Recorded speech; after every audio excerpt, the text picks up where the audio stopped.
So welcome to 1 Minute Diet and Diabetes from Anita Karthikeyan Madhumeha health care. So rice ಅಂದ ಕೂಡಲೇ ಎಲ್ಲರಿಗೂ diabetes ಅವ್ರಿಗೆ ಯಾವ ರೈಸ್ ತೊಗೊಂಡ್ರೆ ಒಳ್ಳೆಯದು, ರೈಸ್ ತಿನ್ನಬಾರ್ದು ಅನ್ನೋ ಒಂದು ಜಾಸ್ತಿ ಕನ್ಫ್ಯೂಷನ್ ಇರುತ್ತೆ. ಶಾರ್ಟಲ್ಲಿ ಹೇಳಬೇಕು ಅಂದರೆ ಪಾಲಿಶ್ ಆಗಿರುವಂಥ ರೈಸ್ನ ಆದಷ್ಟು ಬಳಸಬೇಡಿ. ಪಾಲಿಶ್ ಆಗಿದ್ದಾಗ ರೈಸ್ ಏನಾಗುತ್ತೆ, ಅದರದ್ದು ಗ್ಲೂಕೋಸ್ ವ್ಯಾಲ್ಯೂಸು ಜಾಸ್ತಿ ಆಗುತ್ತೆ ಮತ್ತು ಬೇಕಾಗಿರೋ ಪೌಷ್ಟಿಕಾಂಶಗಳು ಕಡಿಮೆ ಆಗುತ್ತೆ.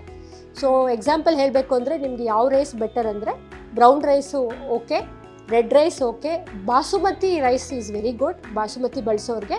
ಮತ್ತು ಈ ರಾಜಮುಡಿ ರೈಸ್ ಅಂತ ಹೇಳ್ತೀವಿ, ಈ ರೈಸ್ನಲ್ಲಿ ನಮ್ಮ ವೈಟ್ ರೈಸ್ ಬೇಕೇ ಬೇಕು ಅನ್ನೋರು ಒಂದು ಸ್ವಲ್ಪ ಮಟ್ಟಿಗೆ ಕಾಳುಗಳು, ಮೊಸರು ಮತ್ತು ತರಕಾರಿ ಸಮೇತ ತೊಗೊಳ್ಳಿ. ಬಟ್ ಸ್ವಲ್ಪ ಸ್ಟೇಪಲ್ ಆಗಿ ಡೈಲಿ ತೊಗೊಳ್ಬೇಕು ಅಂದರೆ ಈ ವೆರೈಟಿ ಆಫ್ ರೈಸ್ ನಾನು ಏನು ಹೇಳಿದೆ ಅದನ್ನು ಬಳಸ್ಕೊಳ್ಳೋದ್ರಿಂದ ನಿಮ್ಮ ಡಯಾಬಿಟೀಸ್ ಕಂಟ್ರೋಲ್ಗೆ ಹೆಲ್ಪ್ ಆಗುತ್ತೆ. ಹೋಪ್ ನೀವು ಇದನ್ನು ಕರೆಕ್ಟಾಗಿ ಅಳವಡಿಸ್ಕೋತೀರಾ ಅಂತ ತಿಳ್ಕೊಂಡಿದ್ದೀನಿ.